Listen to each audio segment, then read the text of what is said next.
पापा ने अच्छे दिल से अपने शहीद दोस्त के अनाथ बच्चे को कंपनी में इंटर्नशिप के लिए वापस लाया। पर किसे पता था कि ज्वाइन करते ही उसकी पहली बात सबको चौंका देगी। मैं यहाँ काम कर लूंगी, पर प्लीज़ शू साहब मुझसे बात करने की कोशिश ना करें, और मुझे पसंद करने की गलती तो बिल्कुल भी ना करें। मीटिंग रूम में बैठे सारे बड़े अफसर एक दूसरे का मुंह देखने लगे। माहौल बहुत अजीब हो गया। पर सिर्फ मैं ही उस सू वॉन्किंग के ठंडे बर्फ जैसे चेहरे को देख रहा था, और मेरे दिल में कोई हलचल नहीं हो रही थी, क्योंकि मुझे पता था सू वॉन्किंग भी मेरी तरह दोबारा जिंदगी जी रही है। पिछली बार जब पापा शहीद दोस्त की बेटी सू वॉन्किंग को कंपनी लाए थे, तब मैं इस ठंडे और टैलेंटेड लड़की को देखकर पहली नज़र में ही उसकी तरफ खिंच गया था। शू ग्रुप का वारिस होने के नाते मैंने अपने सारे कॉन्टैक्ट्स और रिसोर्सेज लगा दिए। उसे हाथ पकड़कर बिजनेस की दुनिया समझाई, उसकी हर रुकावट हटाई, और एक नए एम्प्लॉय से उसे शू ग्रुप का सबसे यंग वाइस प्रेसिडेंट बना दिया। पर वाइस प्रेसिडेंट बनते ही उसने सबसे पहला काम क्या किया? अपने पुराने बॉयफ्रेंड, जो हमारे राइवल हैंगयुआन ग्रुप का हीर था, लू जिनचेन के साथ मिलकर सू ग्रुप के शेयर्स शॉर्ट कर दिए, और मेरे 3 पीढ़ियों की मेहनत निगल ली। मुझे वो बरसात वाला दिन आज भी याद है। वो एकदम फिटेड सूट पहनकर मीटिंग रूम में खड़ी थी, मेरे मम्मी पापा के सामने शू ग्रुप के दिवालिया होने और मालिक बदलने का ऐलान कर रही थी। जाते वक्त उसकी आंखों में जो ठंडापन था, वो बता रहा था, बिजनेस की दुनिया में प्यार नहीं होता, सिर्फ फायदा होता है। शुई, अपने रास्ते चली जा। अब दोबारा सू वानकिंग को इस घमंडी और ठंडे अंदाज में देखकर मुझे बस घिन आती है। पापा, लगता है ये सू मैडम हमारी कंपनी के अरेंजमेंट से खुश नहीं है। क्यों ना किसी और को मौका दे दें। नाहक एक सीट बेकार जा रही है। मेरा मतलब वो नहीं था, आप गलत मत समझिए मेरी बात। अगला केस। शुई, कल ही तो मैंने कह दिया था मुझसे बात करने की कोशिश मत करो, और ना ही मेरे पास आने की सोचो। ये मेरी गाड़ी है, मुझे किसी और के साथ लिफ्ट लेने की आदत नहीं है। तुरंत उतरो। मैं तो बस लिफ्ट ले रहा था, इतना रिएक्ट करने की क्या जरूरत है? अरे यार सू वॉन्किंग, तू सच में शू ग्रुप के हेड ऑफिस में जॉब कर रही है? सुना है इस बिल्डिंग में तो नॉर्मल एम्प्लॉय को परमानेंट होने में 3 साल लग जाते हैं, और तू एक इंटर्न होकर सीधे अंदर आ गई। वाकई जलन होती है इतनी कनेक्शन देखकर। अब तो आगे सब कुछ आसानी होगा। सू, इतनी खूबसूरत हो, वीकेंड पर लू का बर्थडे है, हमें भी अपने शू ग्रुप के हाई एंड क्लब में ले चलना। हाँ हाँ, बहुत टाइम से अंदर देखने का मन था। सू दीदी, जरा अरेंज कर दो ना। कंपनी का रूल है, क्लब सिर्फ बिजनेस मेहमानों के लिए है, बाहर वालों के लिए नहीं खुलता। वॉन्किंग, ऐसे कहना ठीक नहीं। हमारे लू साहब क्या बाहर वाले हैं? वो तो तेरा बॉयफ्रेंड है। बस तू शू साहब से एक बार बोल दे। भतीजे की बात कौन नहीं मानता? और वैसे भी तू जिस घर में रहती है वो भी तो शू फैमिली का ही है ना। हाँ हाँ, वैकिंग दीदी, जिस पेंट हाउस में रहती है वो तो बड़ा लग्जरी घर है। उस घर में तो सख्ती से किसी अनजान को अंदर नहीं आने देते। अच्छा है, क्लब वालों से ही पूछ लें। ठीक है, फिर तय हुआ। मैं शू अंकल से बात करके देखती हूँ, कोई प्रॉब्लम नहीं होगी। सू इतनी खूबसूरत है, हमें तो पहले पता ही नहीं था। सू वानकिंग इतनी दिखावटी लड़की है, दूसरों के घर में रहकर भी बिना किसी शर्मिंदगी के शू फैमिली के घर को अपने घर का बता रही है। अगर मैं अभी नीचे जाकर सबके सामने इसकी सच्चाई खोल दूं, तो पता नहीं क्या सीन बनेगा। वांग अंकल, जरा कंपनी के गेट की आज रात की सीसीटीवी फुटेज चेक करो। जो भी पब्लिक एरिया दिखता हो, सब बैकअप कर लो। गुड मॉर्निंग वॉकिंग, आ जाओ ब्रेकफास्ट के लिए। शो अंकल, एक बात डिस्कस करनी थी आपसे। वीकेंड पर मेरे एक दोस्त का बर्थडे है, क्या हम ग्रुप के हाई एंड क्लब में पार्टी कर सकते हैं? ये लड़की भी क्या बात कह गई? तुम कह रही हो शू की क्लब में पार्टी? वॉकिंग, वो जगह तो बिजनेस मेहमानों के लिए है, कंपनी की प्रॉपर्टी है, कुछ घंटों के लिए भी नहीं हो सकता। मैंने तो दोस्तों से वादा कर लिया है, वॉकिंग क्लब वाकई मुमकिन नहीं, वो प्राइवेट जगह नहीं है। वीकेंड अभी आया नहीं, जल्दी दोस्तों को समझा देना। वॉकिंग, नाश्ता नहीं करोगी? भूख नहीं है? वॉकिंग, रुको जरा। वॉकिंग, तुम अभी नई नई जॉब में हो, ये एक्सपीरियंस बनाने का ज़रूरी टाइम है, काम पर ध्यान दो। हैंग युआन वालों से थोड़ा दूर रहो, समझी? मैं आपका शुक्रिया अदा करती हूँ शो अंकल, आपने मेरा ख्याल रखा।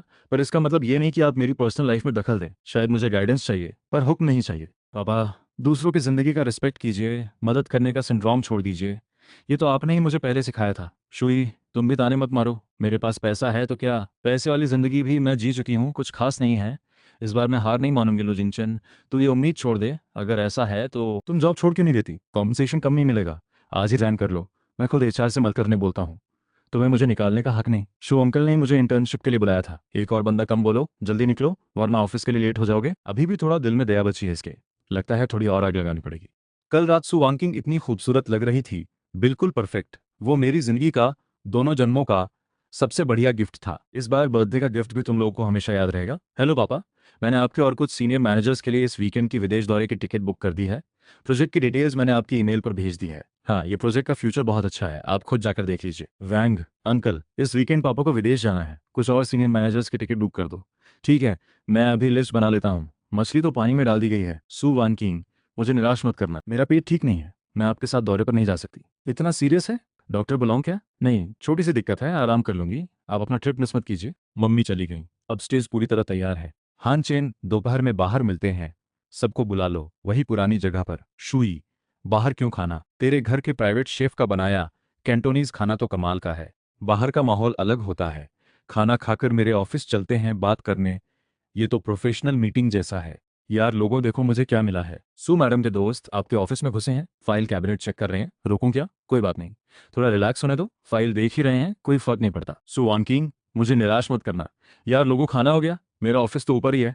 चलो चलो देखते हैं तुमने फिर कौन सा नया प्रोजेक्ट बना डाला। अब असली गेम शुरू होता है। सर हैंग युआन वालों को नीचे रेस्ट रूम में ले जाया गया है। सु मैडम और लू साहब आपके ऑफिस के अंदर वाले रेस्ट रूम में है। सब सोचेंगे कि दोनों वहाँ प्राइवेट में नहीं, ऑफिस में ही बिजनेस प्लान डिस्कस कर रहे हैं। चलो, वो इंटर्न सु वानकिंग तेरे ऑफिस में क्यों है? और साथ में हैंग युआन का लू जिनचेन भी। ये सीन क्या है? मुझे कुछ नहीं पता, फोटो लो क्या? तुम लोग मरने का इरादा है क्या? चलो निकलो जल्दी। तू खुद को समझता क्या है? शु ग्रुप के एरिया में हमसे निकलने को बोल रहा है। तुम लोग प्राइवेसी वायलेट कर रहे हो। अच्छा, तुम्हें प्राइवेसी वायलेशन का शब्द भी पता है? तो ठीक है फिर। सु वांकिंग तू भी कमाल है। लोगों को अंदर लाकर फाइल चेक कर रही थी और बिजनेस सीक्रेट चुराने की कोशिश कर रही थी। इतना ही प्यार है तो साथ में शू ग्रुप के शेयर्स भी क्यों नहीं दे देती उसे? अभी के अभी अपने बॉयफ्रेंड को लेकर शू ग्रुप से निकल जा। सु वांकिंग, ये क्या माजरा है? तू तो कहती थी शू फैमिली तुझे अपनी बेटी जैसा मानती है। ये कंपनी एक दिन तेरी ही होगी। शुई, बड़ी चालाकी है तेरी। बस मेरे साथ रहने की जुगाड़ लगा रहा है, ख्वाब में भी नहीं होगा। सु वांकिंग, तेरा दिमाग सही है या नहीं? बीमार है तो डॉक्टर के पास जा, यहाँ चिल्लाने की क्या जरूरत है? चिम चिम, ये शुई का जाल है। मकसद बस हमें अलग करना है। तेरी झंझट से मुझे कोई मतलब नहीं।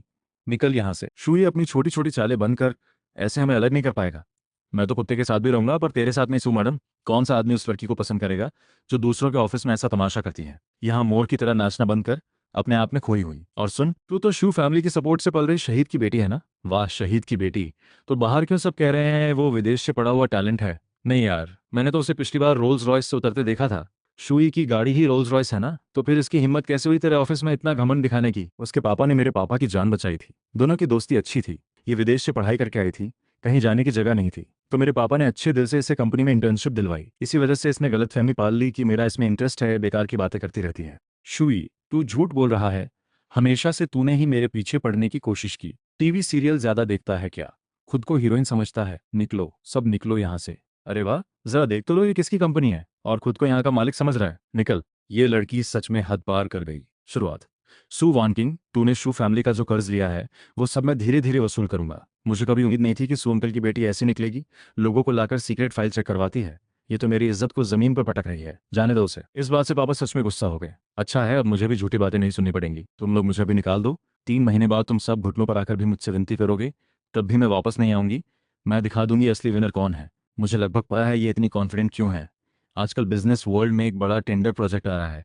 ये इंडस्ट्री में नई पहचान बनाने का बढ़िया मौका है। ये सोच रही है ये किस्मत की चुनी हुई है, पर उसे नहीं पता पिछले जन्म में वो कैसे जीती थी। वांग अंकल, मेरे लिए न्यूयॉर्क की सबसे जल्दी वाली फ्लाइट बुक कर दो और साथ ही एक एमबीए में पढ़ रहे चाइनीज स्टूडेंट को ढूंढो। नाम है बाई एमओ, वॉर्टन में पढ़ता है। हाँ, उसका कॉन्टैक्ट नंबर ढूंढो। शू ग्रुप का वारिस आधी दुनिया पार करके एक ऐसे एमबीए स्टूडेंट को ढूंढने आया जो अभी ग्रेजुएट भी नहीं हुआ। बोलो क्या बात है? बाई एमओ, तुम्हारे पास एक चांस है। मुझे एक टेंडर प्रोजेक्ट के लिए एक स्ट्रॉन्ग लीडर चाहिए, वो कंपनी नहीं जिसमें तुम पहले काम करते थे।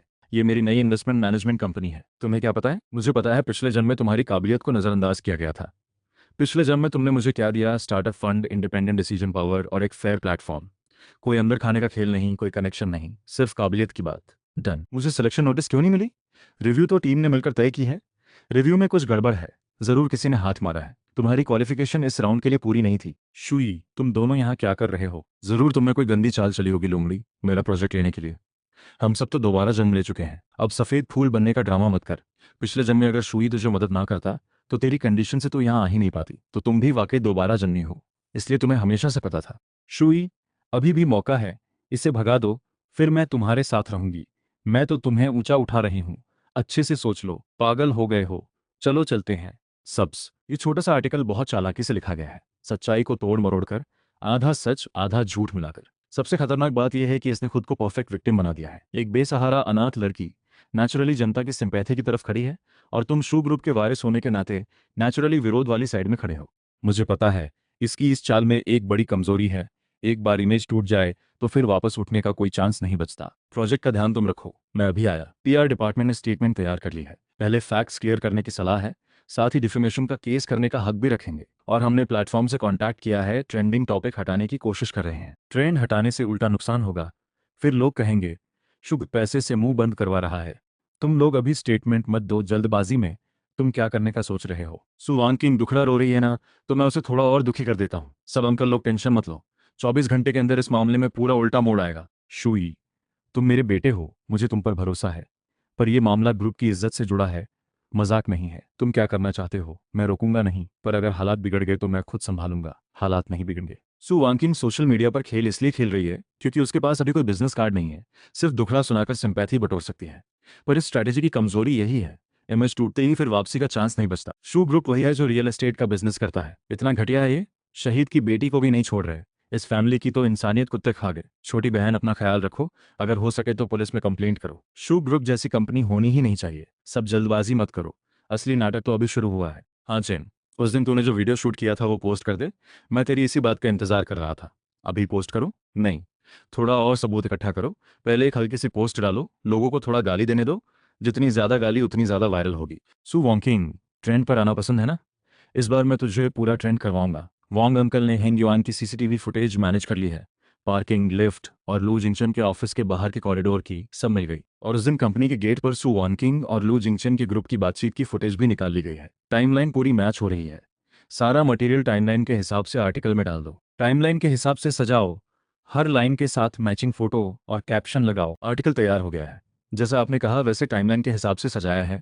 टेक्स्ट और फोटो सब मैच कर रहे हैं। कोई इमोशनल बात नहीं डाली, सिर्फ सबूत दिखाए हैं। अभी पोस्ट मत करो, रात के 8 बजे तक रुको। क्यों? क्योंकि 8 बजे पीक ट्रैफिक टाइम है। सु वॉन्किंग के उस छोटे से आर्टिकल की रीच अभी तक अपने पीक पर पहुंच रही होगी। सबसे ज्यादा शोर वाले टाइम पर ठंडा पानी डालना सबसे ज्यादा याद रह जाता है। पोस्ट कर दो। फैलना शुरू हो गया।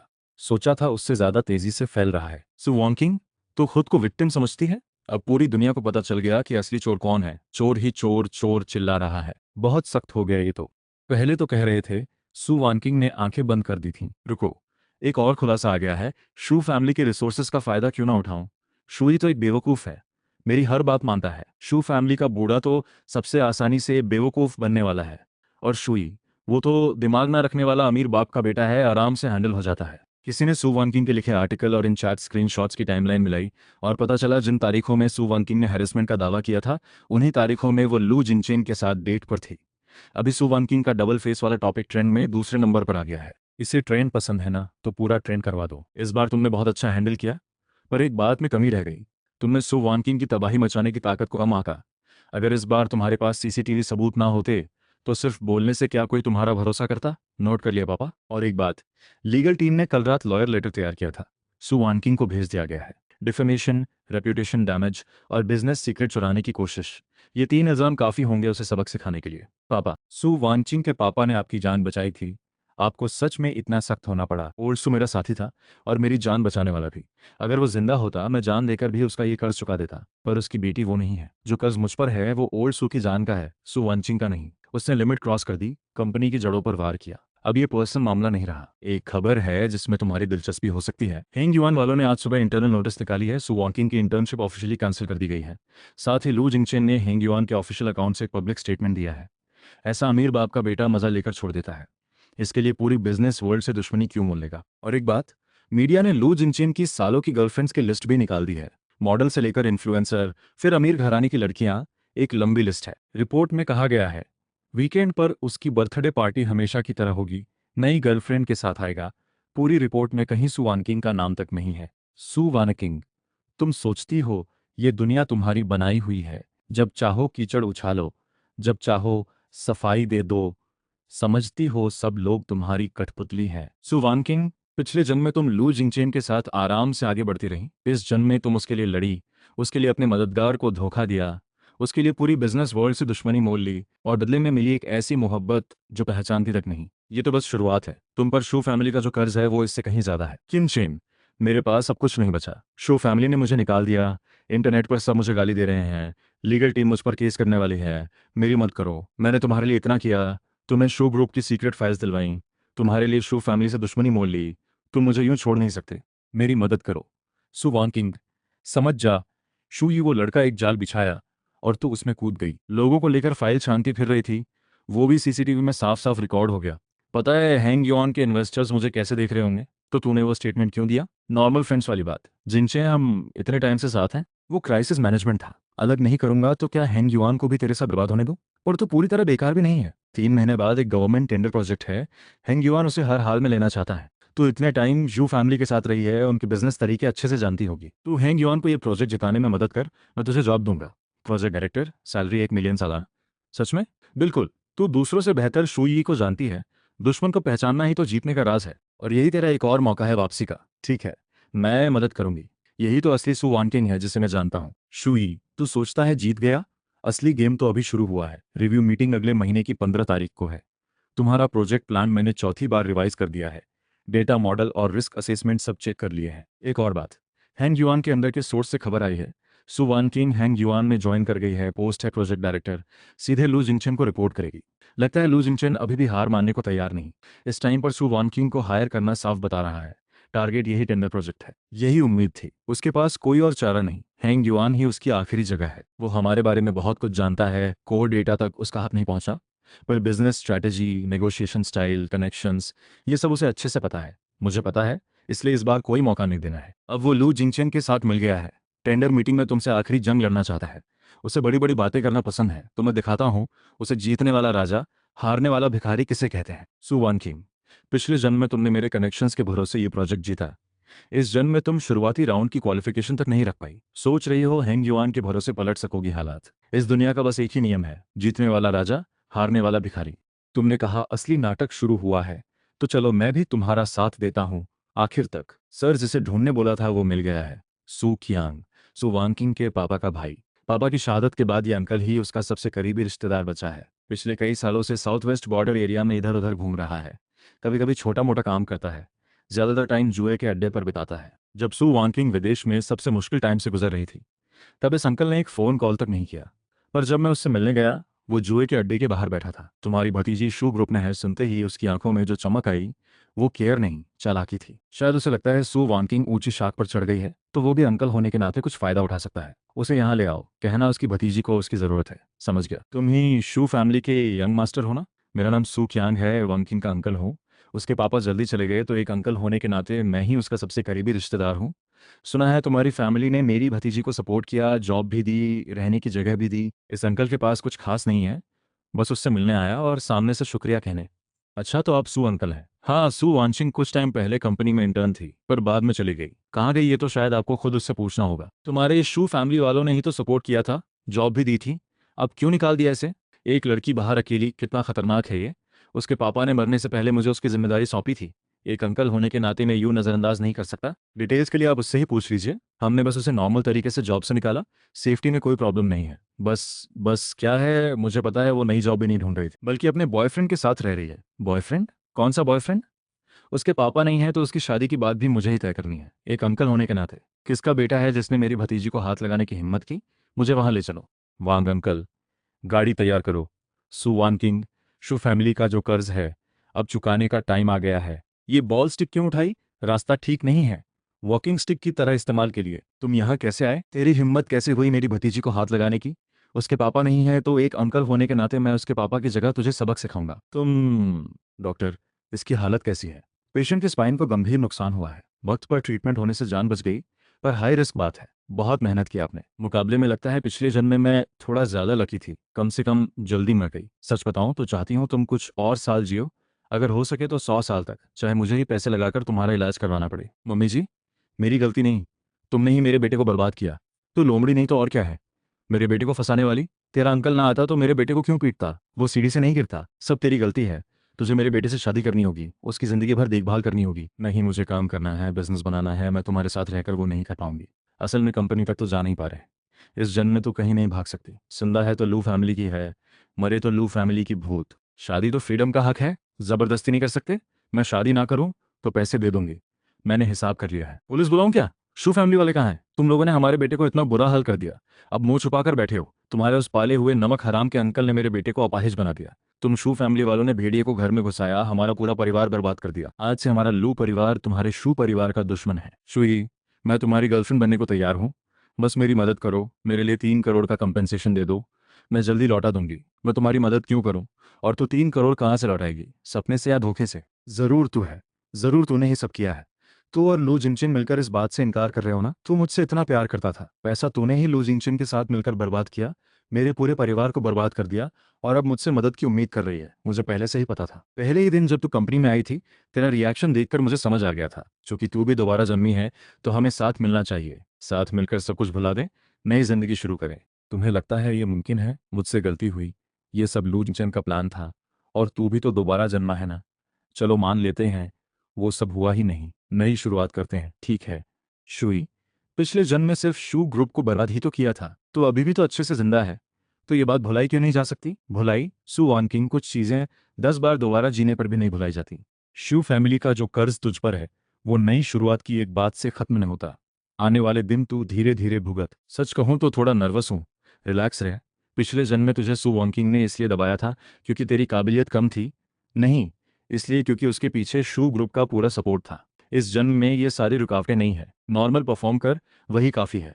ये सारा डेटा कई तरीकों से वेरीफाई किया गया है। जज साहब, हेंग युआन की प्रेजेंटेशन शुरू होने से पहले मैं एक सप्लीमेंट्री डॉक्यूमेंट सबमिट करना चाहती हूँ। ये शू इन्वेस्टमेंट मैनेजमेंट कंपनी के इस टेंडर प्रोजेक्ट में की गई गड़बड़ी से जुड़ा सबूत है। कृपया सब जज साहब इसे देखें। सू डायरेक्टर, आपने जो डॉक्यूमेंट दिया है वो दिखाता है शू इन्वेस्टमेंट मैनेजमेंट कंपनी ने क्वालिफिकेशन रिव्यू में पर्सनल इंटरेस्ट का फायदा उठाया। आप श्योर हैं ये सबूत लीगली सही सोर्स से आए हैं? पूरी तरह लीगल सोर्स से।